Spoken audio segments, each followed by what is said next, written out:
Test 2. Instructions. You will hear a number of different recordings, and you will have to answer questions on what you hear. There will be time for you to read the instructions and questions, and you will have a chance to check your work. All the recordings will be played once only. The test is in 4 sections. Write all of your answers in the listening question booklet. At the end of the real test, you will be given 10 minutes to transfer your answers to an answer sheet. Now turn to Section 1 of your booklet. Section 1. You are going to hear a conversation between an agent and a student. First, you have some time to look at questions 1 to 6.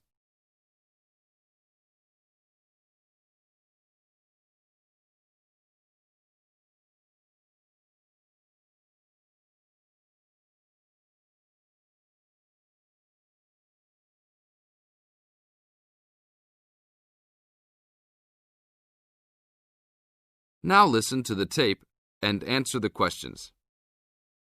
Good afternoon. Good afternoon. Do you rent apartments here? Yes, among other things. Are you looking to rent an apartment? Maybe, but I think I might actually be more interested in renting a house. Do you rent those as well? Yes, we do. Will you be renting alone? No, I have 2 friends that will live with me, but I'll be the primary renter. My friends don't have a source of income, which is kind of disappointing, but I do. I'm an artist, and I've already sold a number of paintings. I just moved to town to try to get more of my work shown. Oh, so you would like to be near the uptown area? That's where most of the galleries are, right? Yes, and there's a large area of homes only a couple of blocks away. Great. I don't have a car, so I prefer being within biking distance of the galleries. That would certainly be possible. Well, let me see. There's a large 4-bedroom house right off Main Street. That sounds good. I'd love to have extra rooms for my paintings. How much is it per month? Around $950. Ouch, that's too much for now. Do you have anything a bit cheaper? I have a 3-bedroom that's for $650. That is definitely affordable, but I did want at least 1 extra room. Is there anything else with more rooms? Oh, here's another 5-bedroom that's vacant right now. It's further away, about a mile from the gallery area, but they're only asking $800. That's a deal for so much space. Well, a mile isn't so bad. It's only a 5-minute bike ride, and that price is okay. I'd like to see that one. Can you give me the address? Sure. It's on 1566 Honeysuckle, Honeysuckle Drive, Wood Heights.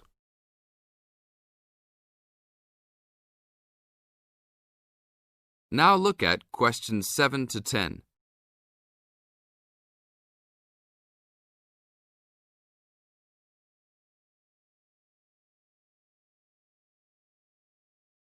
As the talk continues, answer questions 7 to 10.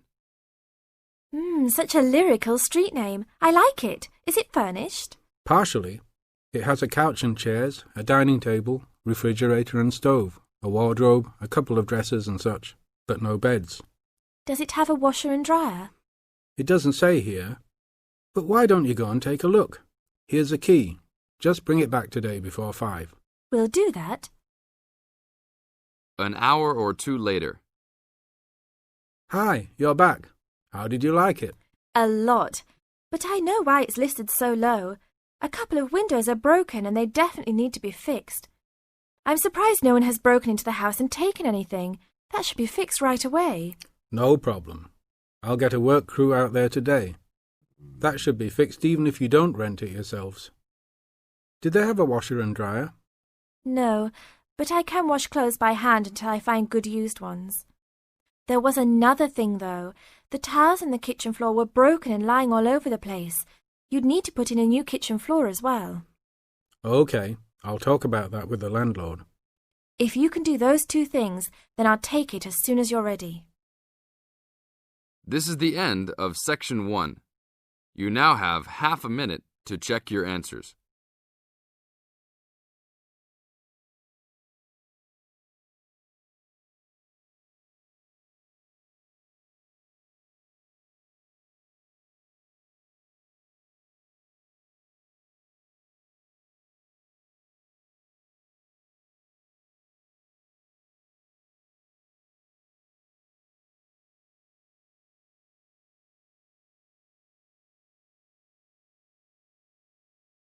Now turn to Section 2. Section 2. You are going to hear a talk given by Dr. Wallace. First, you have some time to look at questions 11 to 20.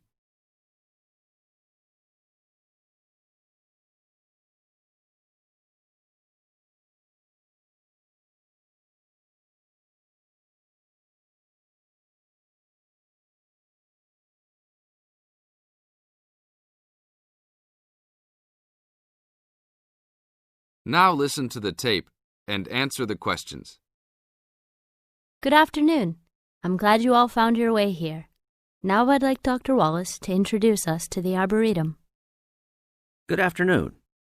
Although at first glance the Arboretum may look like a park, it is a research and teaching facility that also provides a place for people to develop a positive relationship with nature. When the University of Wisconsin-Madison purchased the land, mostly during the 1930s, much of it bore little resemblance to its pre-settlement state. Instead, it had been turned into cultivated fields and pastures that had fallen into disuse. The university's Arboretum Committee decided early on to try to bring back the plants and animals that had lived on the land before its development.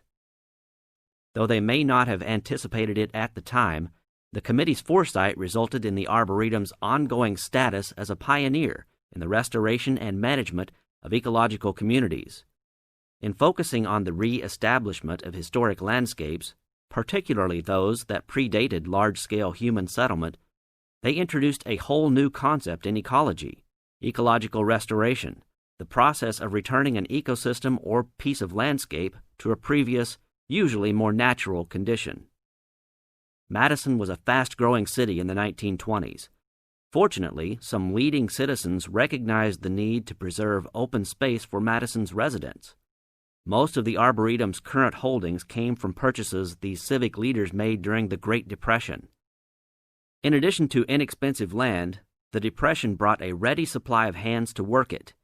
Between 1935 and 1941, crews from the Civilian Conservation Corps were stationed at the Arboretum and provided most of the labor needed to begin establishing ecological communities within the Arboretum. Efforts to restore or create historic ecological communities have continued over the years, with the result that the Arboretum's collection of restored ecosystems is not only the oldest, but also the most extensive such collection. In addition to these native plant and animal communities, the Arboretum, like most arboreta, has traditional collections of labeled plants arranged in garden-like displays. These horticultural collections, featuring trees and shrubs of the world, are the state's largest woody plant collections. This is the end of Section 2. You now have half a minute to check your answers.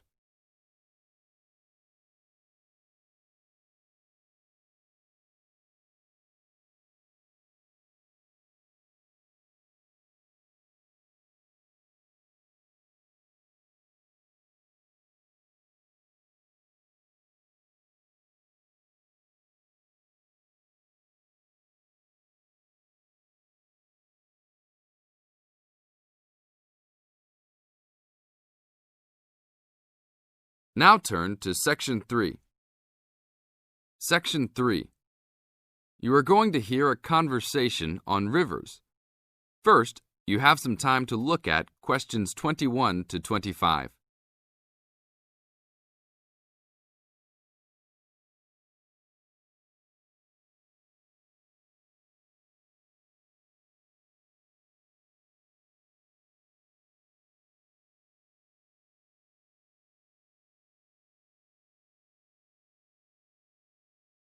Now listen to the tape and answer the questions. Please tell me about the current state of the Amazon. We have increased deforestation, increased human population relating to deforestation, and a role of fire in the Amazon on a scale that's never been seen in history. At the same time, you can see progress in trying to counter that negative trend. How do you see this? We see this in the creation of national parks and indigenous areas, and efforts to fund sustainable development activities for locals. We see both good and the bad, and it's going to be a race to finish. I understand that you started the Minimum Critical Size of Ecosystems project. Could you tell me about it? A number of years ago, it became apparent that those practicing conservationists didn't have the scientific information available to properly design a conservation area. They didn't know how big it had to be, right? People were learning that as forests fragment, the fragments begin to shed species after they become isolated, so they end up becoming poor examples of what they had been. This relates to the size of the fragment. Do people still study this? Yes, there is a rich subfield of conservation biology that looks at the efforts of fragmentation.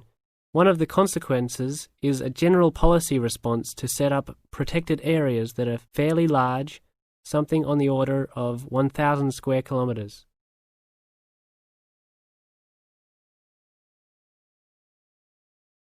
Now look at questions 26 to 30.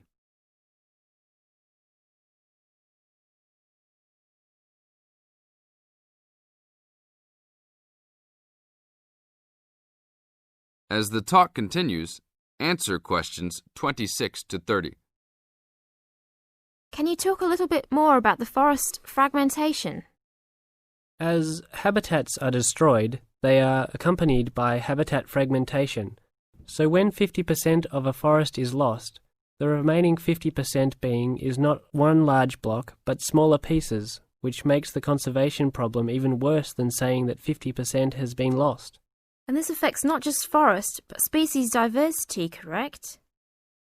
In terms of species loss, we can't give you precise numbers about how many species are lost because of these fragmented landscapes, but we're beginning to get close to where we can make that estimation. And so one of the policy responses to all of this, beyond just trying to create large protected areas, is to try and reconnect the fragments. You've been active in many projects studying the Amazon region over the years. Can you tell us about that process of understanding the Amazon? When people first started looking at conservation priorities, there was not much information about the geography of plant and animal species. One of the first clues was an analysis done in 1969. This looked at bird species and found geographic clusters of species which occurred nowhere else. And those are priority areas for conservation. Was this when people began prioritizing refuges? Yes, it was the first time that someone looked basin-wide at priorities, giving priority to so-called refugean areas.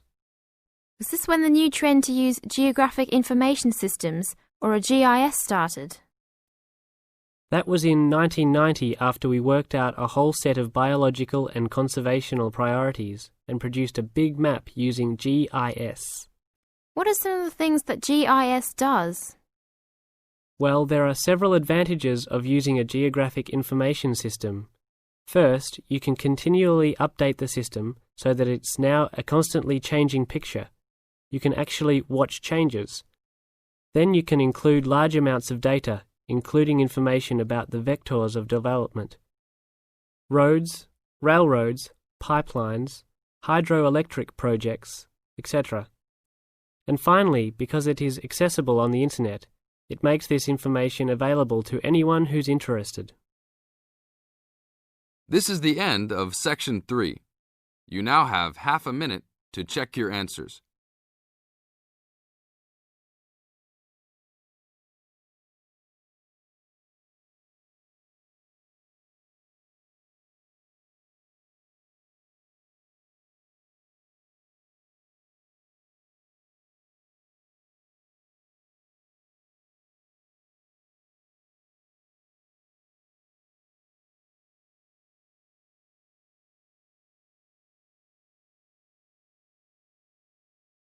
Now turn to Section 4. Section 4. In this section, you are going to hear a talk on wild rice. First, you have some time to look at questions 31 to 40.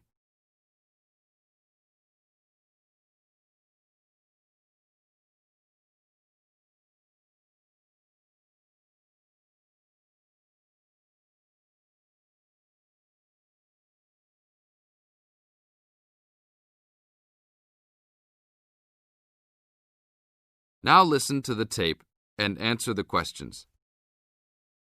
Good morning. Today we'd like to talk about wild rice. Contrary to what many people believe, wild rice is not rice at all, but a grass. Much of it sold in the world today is not even wild, but rather cultivated varieties that do not occur naturally. Wild rice is really an annual aquatic seed found mostly in the upper freshwater lakes of Canada, Michigan, Wisconsin, and Minnesota in North America. Indians gathered wild rice before any explorers set foot on the North American continent. Early explorers were greatly impressed with the strength and hardiness of the woodland Indians and attributed their vitality to their ample servings of wild rice. Wild rice can grow in water as shallow as 3 or 4 feet along marshes and muddy waters. A tall plant, it grows to a height of 8 to 10 feet, with a long flower cluster that reminds one of a narrow broom. The grains in their husks on the tall stalk look somewhat like oats. Truly wild rice is a challenging crop to grow. Even today, it's very susceptible to failure due to weather conditions. If a heavy windstorm comes along just before harvesting, the seeds can be blown into the water, ruining an entire crop. Harvesting at just the right time becomes a matter of beating the birds to it, since wild rice is considered a delicacy by many birds living in the area. Other challenges include insects, disease, poor drainage, and high waters. If the grains are too green, they are difficult to thresh or beat out of their husks. If left on the plant too long, even a few days too long, they fall off the plant into the water.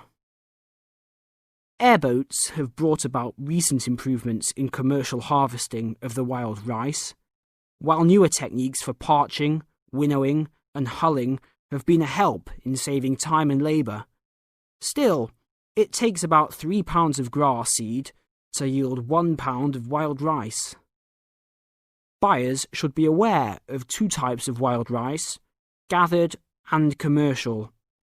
Foraged or hand-harvested wild rice is gradually being pushed out of the market by hybrid commercial varieties. Hand-harvested wild rice makes up less than 20% of the market today. Heirloom varieties of this foraged grain still exist. In fact, it is the only heirloom grain sold commercially. However, package labels can be deceiving. Though the label may read Indian harvested or organic, the product may be hybridized wild rice placed in freshwater lakes and gathered by Indians in airboats. Hand-harvested, organic, and from the Great Lakes region is the real thing, with superior flavour and aroma, but it may be difficult to find. Though wild rice is one of the most expensive grains, it goes a long way. Some say that 1 pound of the grain can feed 30 people. To compensate for its high cost, try combining wild rice, half and half, with brown rice. For a truly colourful presentation, try 1/3 of each: white rice, brown rice, and wild rice. This is the end of Section 4. You now have half a minute to check your answers.